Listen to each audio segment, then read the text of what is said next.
Hello and welcome back to a new video. So today we will be talking about the books I read recently, basically the books between April and June, and let's just get started because we have quite a bit of books to talk about. I read 13 books I believe throughout the past 3 months. The first 3 books, they are all on Kindle, they were all digital format. Let's start by the first one, which was Notes from the Underground by Fyodor Dostoyevsky. The book follows a nameless hero who is an extremely alienated individual, and he's taking us on this journey where it is a brooding journey where he analyzes himself and his life. I do understand the importance of this book. For me, it was personally kind of meh. It was a bit boring, and to be honest, I feel like Russian classics is not really my thing. They are not for me. They are a bit too depressing and sad. The second book in this list is Black Ties and White Lies by Singleton. It follows Margot and Beck. Beck, he is the older, more attractive billionaire brother from Margot's shitty ex. And one day, months after Margot broke up with her boyfriend, Beck appears in her company because this is actually in the first chapter, so it's not a spoiler. He literally bought a company to be able to talk to her, and he propositions her on pretending to be his fiancé, and in return she would get a chance at her dream job.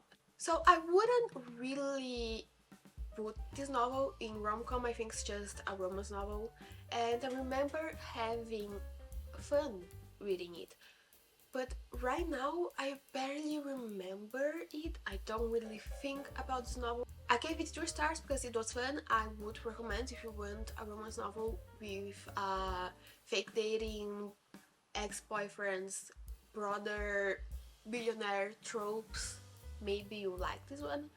For me it was not okay, not my favorite, but I don't like it. I gave it 3 stars, but honestly, the playlist, because this book has a playlist at the beginning, and I loved it because the first song on the playlist is Mastermind by Taylor Swift, and I think it's a song that can work as a perfect definition for this book and for Beck because he is a mastermind, and yeah, it's fun, not my favorite but fun. So the third book went immediately to my favorite books ever shelf on Goodreads. It is Play With Me by Mack.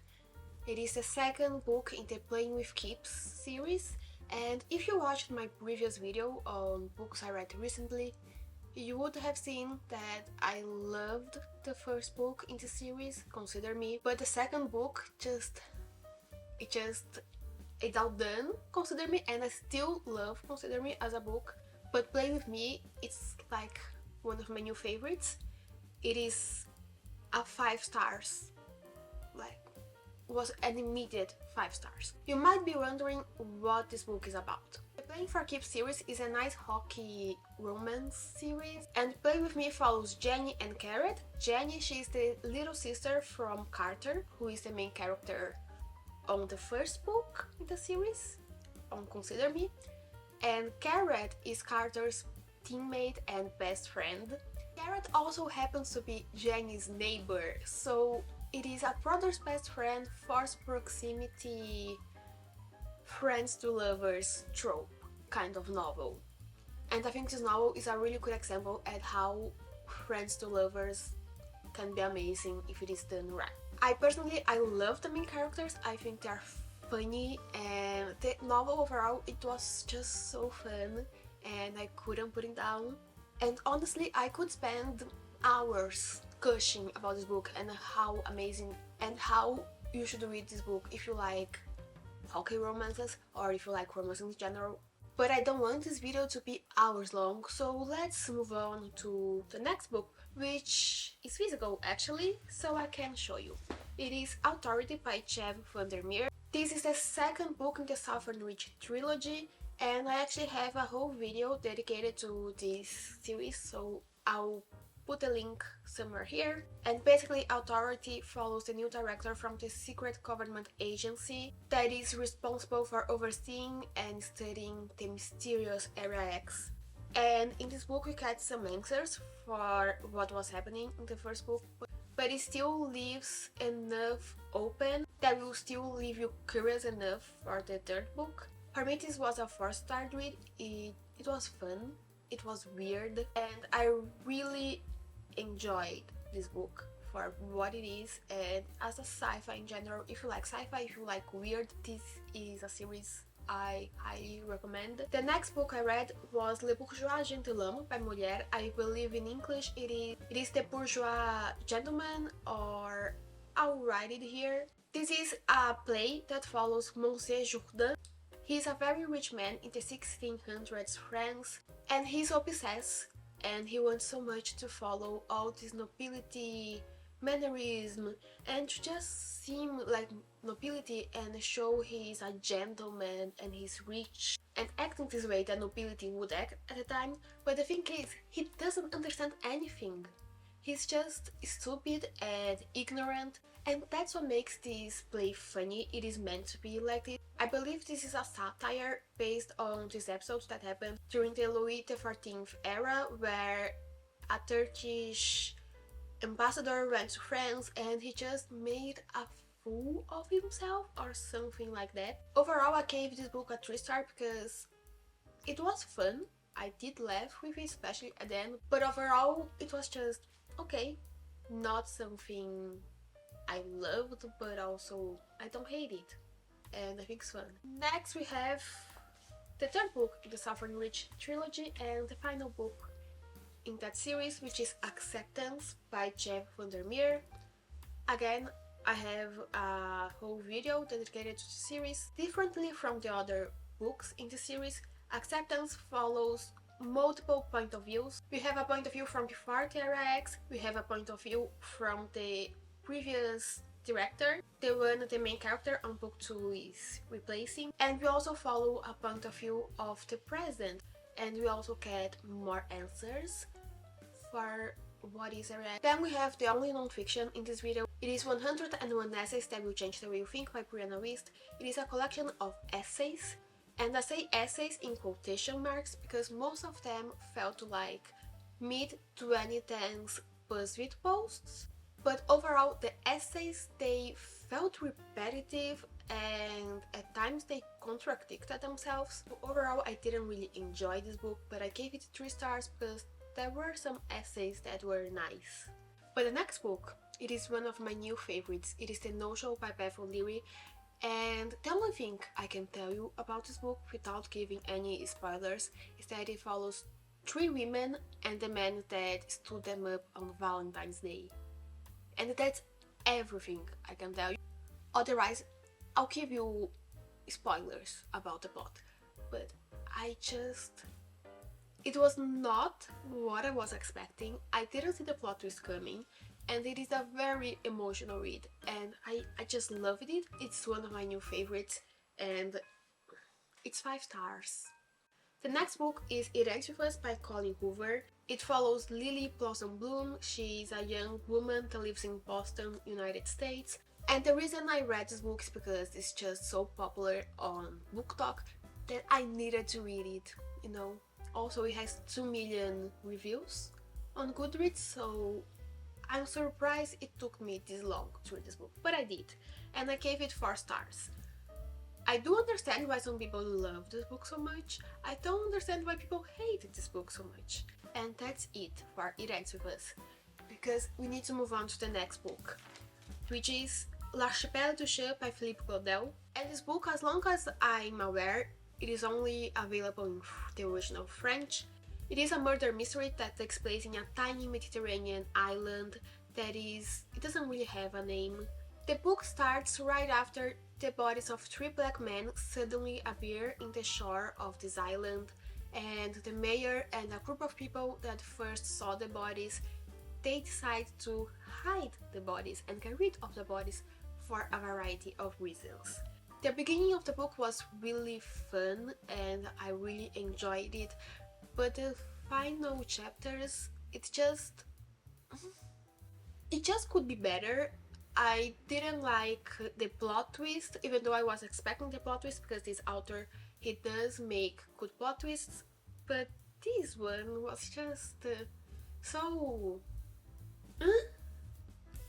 and yeah, it could be better. It had a lot of potential, but it didn't deliver, so I gave it 3 stars. Another book that had a lot of potential, but in the end it didn't deliver, was a very Bromance by Lyssa K. Adam. This is book 5 in the Bromance book club series, and it follows Colton and Gretchen.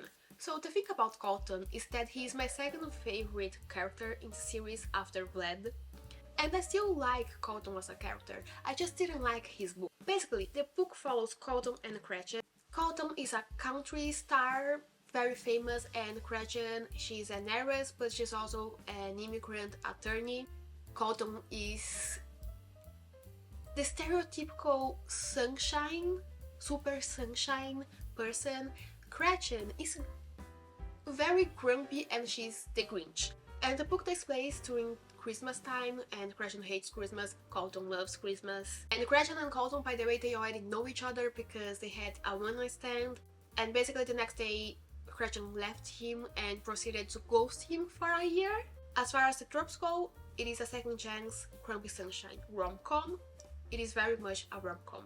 The first 70% of this book I really enjoyed, but the end just felt rushed, and it was so cartoonish, and the characters were so one-dimensional.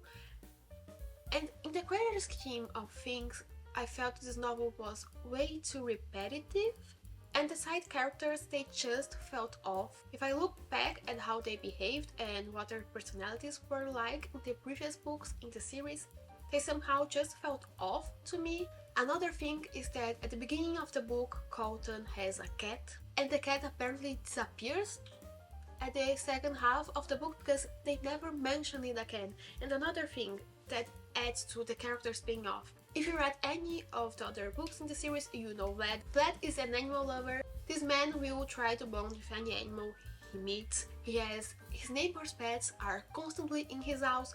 He has a favorite chicken because he befriended a chicken, but somehow the only interaction between Vlad and the cat is Vlad complaining about the cat.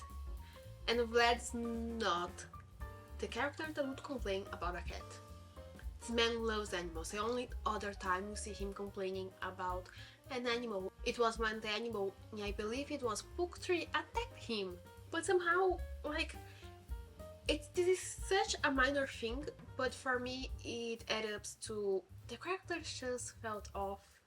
So I gave it 3 stars because the beginning was fun, and overall I still enjoyed kind of the book, but the ending could have been so much better, and again the characters just felt off.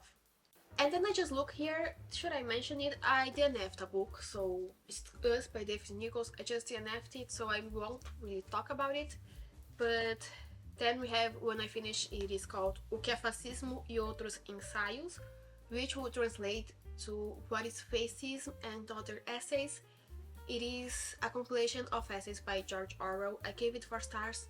It was nice, I like George Orwell, so it makes sense that I enjoyed this compilation of essays. And the last book I read in the past 3 months was A Journey to the Center of the Earth by Verne. This is a classic sci-fi novel. It follows Axel, his uncle Otto. I won't pronounce his last name because I will definitely pronounce it wrong, and this huntsman turned friend. And basically Axel and his uncle, they find this very old manuscript that gives the direction to go to the center of the earth. Axel and his uncle, they go to Iceland, they meet this huntsman, and as the name would suggest, this is their journey to the center of the earth. I gave this 4 stars because this book's just so fun. You can't really put it down after you start reading, and I think this is a book that a lot of people would enjoy, and a lot of people can enjoy. I need to check on Goodreads what the average rating is, but I have a feeling it is positive. So those are all the books I read in the past 3 months. If you read any of them, tell me in the comments so we can have a little discussion. If you like this video, give a like, subscribe, and I will see you soon. Bye!